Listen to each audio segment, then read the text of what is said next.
ভাই পানিটা একটু পরে দেন না ভাই। বিসমিল্লাহির রহমানির রহিম। বাংলাদেশ জাতীয়তাবাদী দল বিএনপি 47 বরাবর 18 নম্বর ওয়ার্ডে বৃক্ষরোপণ কর্মসূচির প্রধান অতিথি হিসেবে উপস্থিত আছে শাহিন শওকত, মনির সহ স্থানীয় ও মহানগরের নেতৃবৃন্দ। সবাইকে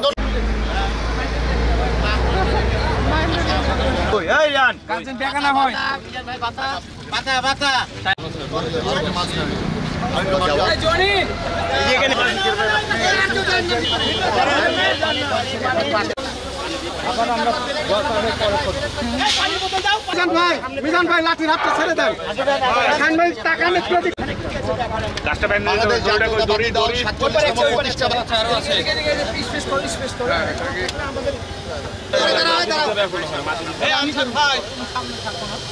পরিবেশ বাঁচাও, গাছ লাগাও, পরিবেশ বাঁচাও, এটাই আমাদের একটা পরিকল্পনা ছিল আমাদের চেয়ারম্যানের।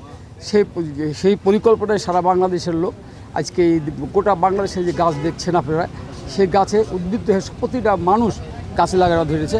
এটা আমাদের সফল হয়েছে। তারই একটা অংশ হিসেবে আজকে আমরা 25শে বার্ষিকী 47তম 25শে বার্ষিকীতে আমরা আজকে এই প্রোগ্রাম হাতে নিয়েছি। এই প্রোগ্রাম আমরা করে আমরা নিজেদেরকে ধন্য মনে করি।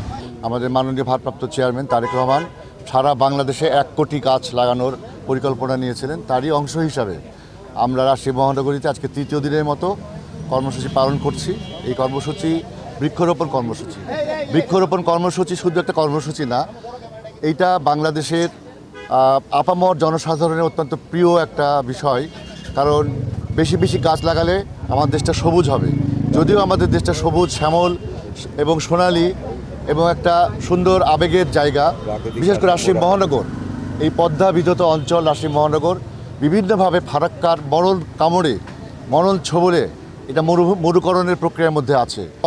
এই বৃক্ষের ছায়ায় যেন সুশীতল ছায়ায় যেন বসবাস করতে পারি, সেইটি একটি ভালোবাসার প্রতীক হিসাবে আমরা আজকে এই গাছ লাগাচ্ছি। যে গাছের ছায়াতে মানুষ কিছুক্ষণের জন্য বিশ্রাম নেবে, কিছুক্ষণ আরাম ভোগ করবে। নির্মল একটি শহর, সেই শহরে আমরা কৃষ্ণচূড়া, রাধাচূড়া এবং যে বাদলাঠি যে গাছগুলো আছে সেগুলো রঙিন গাছ। আমরা এই শহরটাকে একটু রঙিন করতে চাচ্ছি।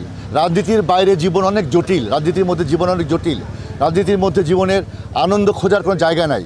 সেই জায়গাতে এই জায়গাটাকে আমরা রঙিন করতে চাচ্ছি, যে রঙিন জায়গাতে এসে মানুষ কিছুটা সময় বিশ্রাম নেবে, কিছু সময় যাদের ছবি তুলবে, পারিবারিকভাবে যারা ছেলে মেয়ে বউ বাচ্চা নিয়ে এখানে এসে তারা যেন স্মরণ করে জাতীয়তাবাদী দল তারেক রহমানের নির্দেশে এখানে যে হলুদ, লাল এবং বিভিন্ন গাছের যে রঙিন একটা পরিবেশ, সেই পরিবেশে তারা যেন একটা শান্তির ছোঁয়া পায়।